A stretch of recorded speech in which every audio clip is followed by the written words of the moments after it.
Okay, I gotta get the jiggles out. Hello, everybody. Welcome to the Hey Home. Oh, see, I don't even know what it's called.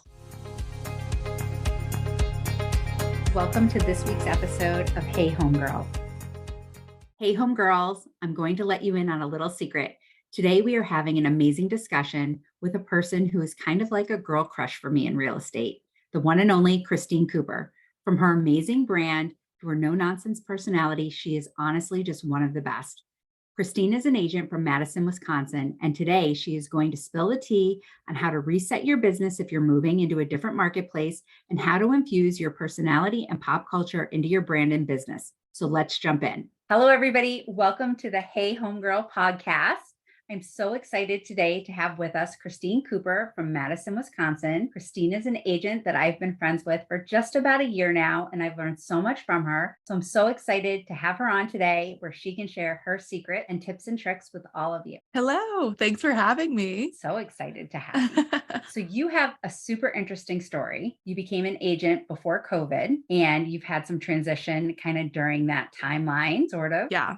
Yeah. You started out in a smaller community by Seattle, Washington, correct? Correct. Yep. An hour and a half north. All right. And you were there for a number of years, kind of developing your brand, which is exciting because they're a huge nationwide brand. Then you had kind of a oops, surprise, and you moved to Madison, Wisconsin. Mm-hmm. And what's the size difference of those marketplaces? So I was on an island about an hour and a half north of Seattle. So my market was about 20 to 30,000 people. It was super, super small. We had a lot of like second home, vacation homes, and then a big military market. And I was actually with a smaller boutique brokerage there. And then here now, I think it's about 300,000 population for like Madison Metro and the surrounding suburbs. So it's a lot bigger. And that was kind of a surprise at first, just realizing, okay, I'm here now. I've got this opportunity, but how am I going to stand out and make a name for myself amongst like all these people who are already so established? Yeah. So how do you what do you do to stand out? Because I'm sure the population difference in real estate agents must be really gigantic. Yeah, it was so overwhelming at first. I think your mind kind of blocks a lot of that out whenever you are coming up to a big move. I know just being former military, you kind of block certain things out and you just focus on the good. You just focus on like what's coming next. And so I had already been creating my brand in Washington. And so my brand is very much my name. I own my site. I own my email because I just knew that with our military background, I didn't know if he was going to continue on in the military or if he was going to get out and get into the FAA. So I knew I had to create something that I could take with me. And so I'm really glad that I did. In retrospect, I didn't realize how much that would help me. And so I kind of created this brand that was just a little bit different. It was, it's hot pink and it's colorful and it's bubbly. And I was a little bit nervous at first because it is very different from a lot of what we see out there, the stiff real estate suits. And I think a lot of people promote the brokerage that they work for, and that's totally fine. But I wanted to be memorable and have the, the comfort. So memorable. Thank you. Yeah. So I just wanted people to think of me and then my brokerage versus my brokerage and then me. Yeah, I think when people come across your site or any of your social medias, they automatically feel like they want to be your girlfriend. And that's what I absolutely love about following Thank you. and seeing the things that you're doing, because it's just very inviting. It's not stuffy at all. And it's like, it shows the depth of how you care for your clients just through your media and your smile and the way that you put yourself out there, which is so cool. Thank you. That is the greatest compliment, because sometimes you get in your head and you're like, is pink a little too much? Am I going to, detract or whatever the word is, like, push people away who are just, not attracted to the pink? But I've actually had like clients who you wouldn't necessarily think would be attracted to that type of brand, older men who are just like a little bit more stuffy. And they're just like, oh, it's so fun. It reminds me of, I don't know, like they'll make some connection to it. Yep. And I was like, okay, so this can be done. This can work. This can totally work. So yeah. I'm going to back up a quick second. You worked for a smaller boutique brokerage when you were in the Washington area. Mm-hmm. How did you choose when you were moving to a more metropolitan area to switch that up and go with a larger larger brokerage? I really was kind of looking for market share. I wanted to lean on a brand that people knew. And so if I were to attach myself to that, there would be some trust Mhm. from just the community. And in my smaller market, the boutique brokerage had that great brand recognition. And so I was looking for that. And whenever you leave a brokerage that you're really happy with, it's so hard finding that somewhere else. And so I was just looking online and trying to find that connection to kind of what I had before, that I knew that I could lean on, that they would have those great resources. They had incredible marketing. And so, yeah, I found them online. I interviewed 3 brokerages and it was just like a hands down no brainer That was the one. that this was the one. Yeah. When you interviewed with them, I'm curious, did you just interview with the broker or did you interview with the agents too? I interviewed with the broker, and then through Tom Ferry Coaching, I actually worked with a buyer's agent when we purchased our home here. She Mm. happened to be with this brokerage. So I was able to kind of chat with her a little bit about her experience, and then she connected me with the brokers. Yeah. Because I think that's so important for agents to understand if they're making that transition from brokerage to brokerage, that, it's the broker's job to sell you on that brokerage, but you really have to get the inside scoop from the agents that are working there and working under them every single day. So, Yeah, absolutely. And it was weird, researching this area. I think because it was so much bigger than what I was used to, I wasn't finding a ton of agents online. Like there are a handful for sure that do, I mean, there's a lot of agents here that do a lot of great business, don't get me wrong, but a lot of them just don't have a huge online social presence. And so when I was searching for websites and social media, I was like, wait a minute, if all of these people, I mean, and these are teams who are doing hundreds of deals a year, and their online presence really doesn't stand out to me as a Mhm. consumer. Because at the time I was looking for an agent, I was looking to learn about Madison. And so then I thought, okay, well, if I beef up my online presence, if I just keep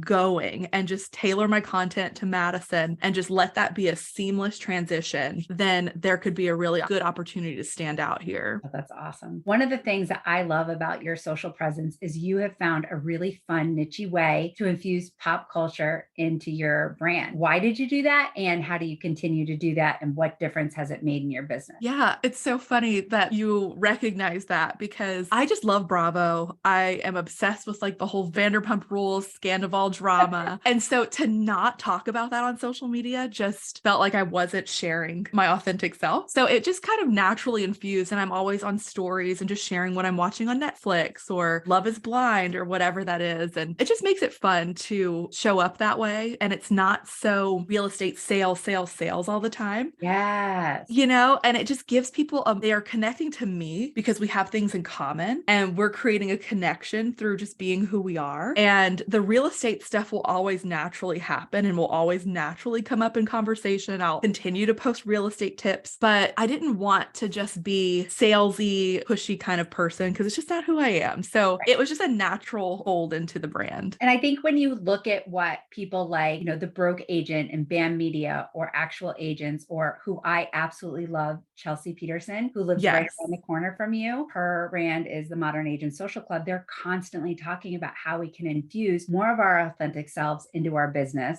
My family and I right now are obsessed with The Modern Family. I had never watched it before because I'm not a huge TV junkie. Yeah. But to have 30 minutes to sit down and watch an episode of that and see him mention real estate as much as he does, it's just so much fun because that really is what our job is like sometimes. It's just crazy. Yeah. So that's been really, really fun for me. And as soon as I started following you, I noticed so much of what I see Chelsea Peterson putting out there about infusing the different things in her life that she loves, like friends and all of those things, into your social media. And it makes an impact for the consumers that are looking for that, which right now I think are a lot of people in their 20s, 30s, 40s. Yeah, absolutely. And especially here in Madison, we have such a huge millennial pool because we've got university, we've got Epic Healthcare Systems, which is kind of like a tech healthcare company, and just being the capital of Wisconsin. And so there's just this large millennial pool. I remember I hosted my first open house and I have fun little stickers, and several like younger millennial buyers were coming through and they were dying over the stickers. I was like, oh my gosh, millennials love stickers. Noted.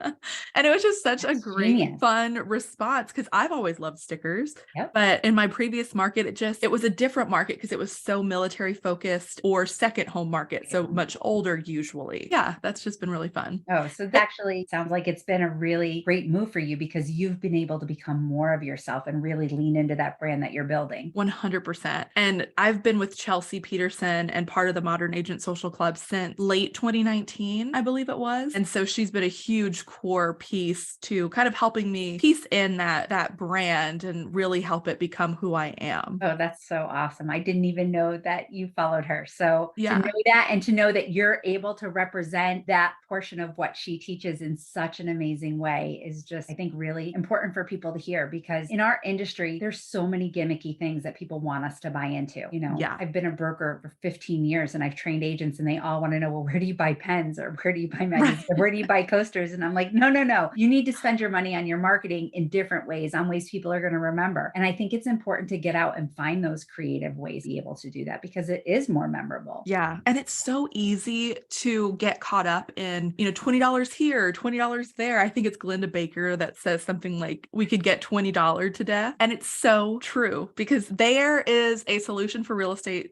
agents around every corner. And it's $10 to $15 a month. And it's so easy to just keep racking those little things up. And it's things that you'll use one time. And so it's so much better to just invest in the stuff that really makes an impact. Completely agree. Such good advice. All right. Give me a breakdown of what your craziest real estate story is. It can be anything, but just something that you can share with the audience. So this will kind of work as a public service announcement as well, or a safety precaution. My second year in the business, so I was on a team my first year and I broke out and went on my own my second year. And I was so excited. I got my first call from someone who found me online and it was this woman and she wanted to see a property I had listed. Sure thing. I get out there and then this man comes up and he says, oh, sorry, let's say Wendy couldn't come. I'm her boyfriend. And I just got this weird gut instinct because it just didn't feel right. And so I also noticed his hands had on like biker gloves, like leather biker gloves. And it wasn't that cold out and he wouldn't take them off. And I was like, this man is going to murder me in this house if I let him get me alone. And so I just kind of kept saying things like, my clients are right outside. They just had to park around the corner because they couldn't get away, but feel free, show yourself around. And he kept trying to get me to go down the hallway and show him the bedrooms. And I will never forget a hot water tank was in the far back corner of the house. And he walked all the way over to it. And he's like, hey, can you come help me? Is this a full size, like normal water tank size? I can't read it. What size gallon is this? And he's like trying to get me to like come over to this water tank. And are you being Water safe heater. and like standing by the open door? Because that's what I was. Yes, Yeah. I was standing. I had all the lights on. The windows were all the way pulled up. So I was standing in front of these giant windows right by the door. And I was like, I'm not moving. And I even Did you leave the door open? the main door was open. There was like a little screen door, probably closed. But I remember I even said something like, just as a woman in this industry, we have to take extra precautions since I've never met you before. Feel free, show yourself around. My clients are right outside. Just trying to like let him know that I'm aware of my situation. But I don't remember exactly how I got it. I think I blacked out, to be honest. And I got him out. I locked the door. I called my clients and they came and then I left because that was just, to this day, it just sits. So at the whole drive home, I was like, is he following me? Yeah. And I never heard from him again. He gave me some weird name because I tried to get his personal information when he came through the door since I spoke to his quote unquote girlfriend. And his name was like, I can't remember now, but it was like Bob Smith. It was so generic. And he said he worked for this big employer in the area. So it was like Bob Smith at Boeing.com. Like it was just so, oh my gosh, so scary. Yeah, that's super scary. And I think that that's a situation that so many women in our industry get put in. There have been girls that have worked in my office. I myself have had calls from people saying they're coming and then a single guy shows up. And it's the same thing. You got to just stand there with the door open and put a smile on, but the reality is it's okay to say no. Come back and say, if you want to come back with the person that's pre-approved or made the appointment, it might be good to do that. Thank you for listening to today's episode. We're not quite finished yet, but as the homegirl of your hometown, I would love to pass the mic to you so that you can share your story and some of your secrets with the homegirl community. To apply, please go to howtobeahomegirl.com in the show notes. Yeah. And I was so new in the business at that time that Sure. didn't even cross my mind. I was just so taken aback that I was in this situation all of a sudden. Yeah. Like I could never see myself it going that direction now. I would have Oh, probably put some barriers in between before, but oh my gosh, you don't know what you don't know. no, and it's such a crazy industry because on a daily basis, we're hit with things that are outside the norm all Yeah. the time. It's so nuts. So, Yeah. all And right. trust So, your gut. It's like yeah, that gut is always right. And lean if you're into the not, just, intuition. yeah, it's like better safe than sorry. I completely agree with that. But it's hard to do when you're new. And it's hard to do when, Yeah. Yeah. in the last couple Absolutely. of years for buyer's agents, they've probably put themselves in lots of situations that they were uncomfortable in Oh just my because gosh. they didn't want to fail in our industry. Yeah. And then just with how busy the market's been these last few years, like I couldn't imagine starting at this point, brand new. Yeah. Rough. What made you decide to leave the team that you were on? I think when I first got into real estate, I was coming from a sales and marketing job, kind of corporate world type of environment. And I was nervous that I could do it on my own. And I was so nervous about making money and paying bills and like being able to be successful in this industry. So I thought, well, I'll just attach myself to this team and learn what I can learn. And hopefully it works out. We were a military family. So I thought at the time we were going to move 2 years later. So I was like, in 2 years, I'll go out on my own. We'll start over somewhere else. But after about 6 months in, I realized, I didn't get into real estate to still work for someone. I wanted that flexibility of being my own boss and trusting myself and attracting my own clients and working with people who I want to work with. And whenever you work for a team, you're still very much answering to a boss. And so it was a great learning experience. That was a wonderful mentorship situation. But I got to a point where I couldn't create my own brand and I wanted to get creative and I wanted to do social media and I had to use their brand. And so, anyways, finally, I just realized, you know what? I think I'm going to give it my own shot. I think you're ready. Yeah. And of course, all this stuff always happens at the worst times, like the worst that ends up being the best. Yes. So my husband extended our time on Whidbey Island back then. And so we ended up with 2 more years there, which worked out great because then I was able to have time in my own business and really grow. And then it was also the year I moved on my own, pandemic happened. I quit the team in December 2019. And in January, I was like, okay, let's go. My first listing was in March. And the first day of my open house was busy. The next day was March 12th and no one showed up. And I was like, that's bizarre. We were hearing about it, but yeah, so we ended up shutting down for a couple of months and then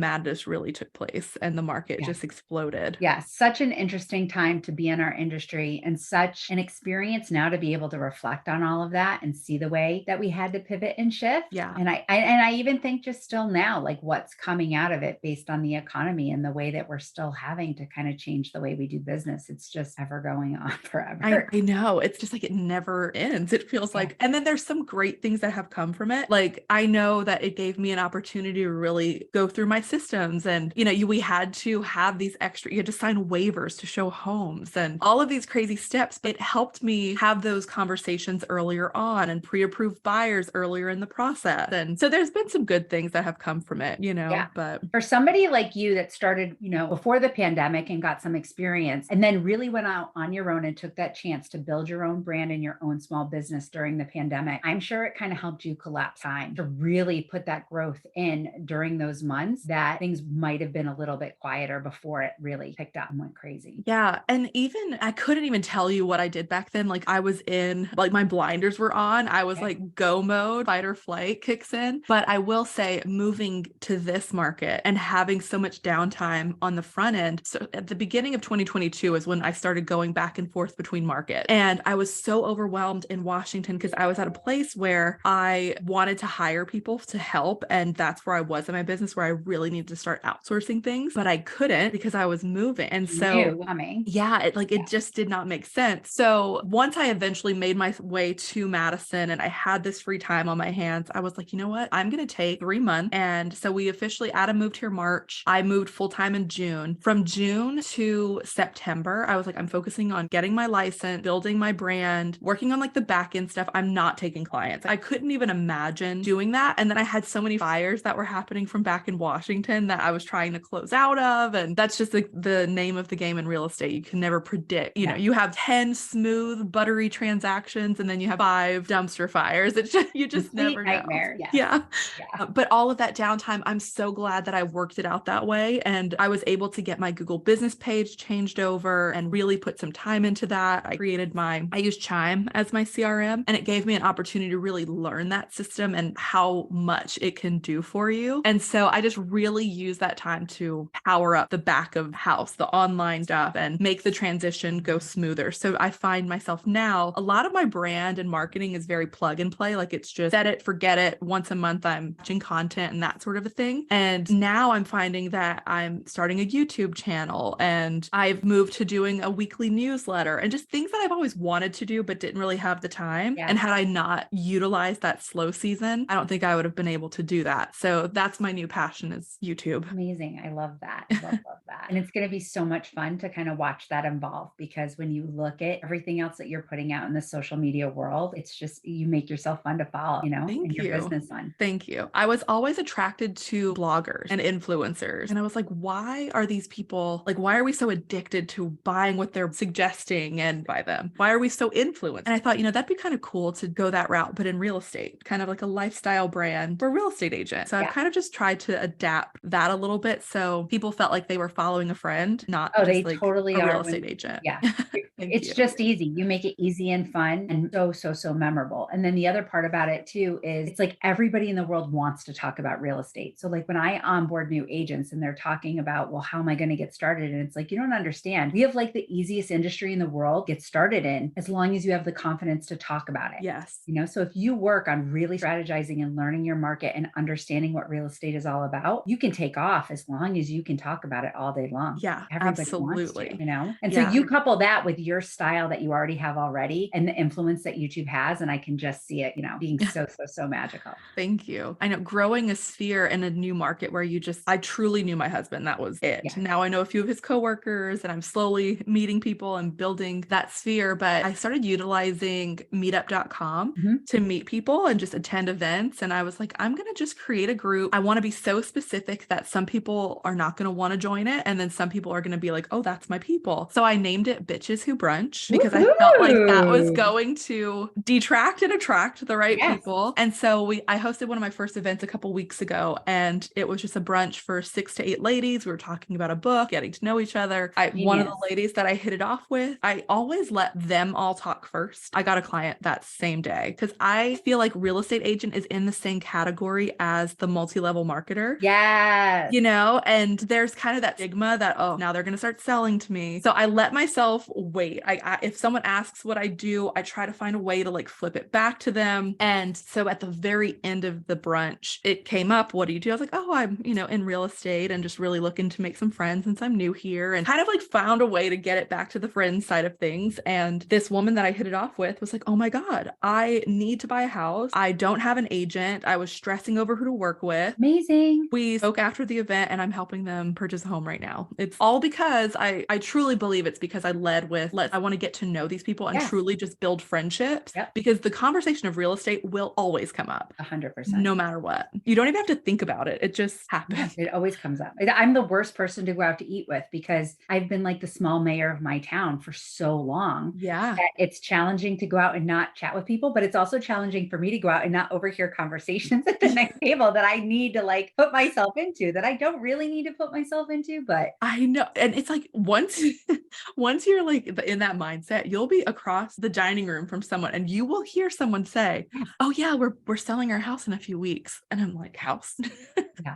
I have to figure out who else knows them so I can get their address. Yeah. It's so in crazy funny. stalker ways. But okay, so we're almost out of time. Yep. If you were to look at your career and where it's been, from where it started at the small boutique company to being on a team, to leaving the team and starting your own brand, to now moving to this crazy bigger metropolitan area, what would you go back and tell yourself when you started your career? Like, what's one good piece of advice that you wish you had thought of back then? Trust yourself and trust your gut. I wish that I had just had the courage to go out on my own from the beginning, because even from then I had that vision of the blogger style real estate agent, and it would have been really cool to have believed in myself from the beginning. And you're also so hungry, like it would have worked no matter what, because once you set your mind to it. And so I think it would have just been believe in yourself, trust yourself. You can do this, trust your gut. So I've been doing this 23 years. I'm pretty sure that I've seen almost every scenario out there that you possibly could. And I'll tell you that my word on my vision and my goal boards for 2023 was trust myself, because I was moving into so many different new territories and new challenges that I wanted to bring into my life that I needed that reminder. So I think that's perfect. Yeah. Oh, that's awesome. I cannot thank you enough for sharing this time with me today. It's so special to be able to connect with you on this deeper level. Where would you like people to find you if they're looking for you on social media or send referrals, anything like that? Yeah, definitely social media. Instagram is my favorite, at Christine Cooper Homes. YouTube channel, Moving to Madison WI. I'm promoting this so that I have to be held accountable.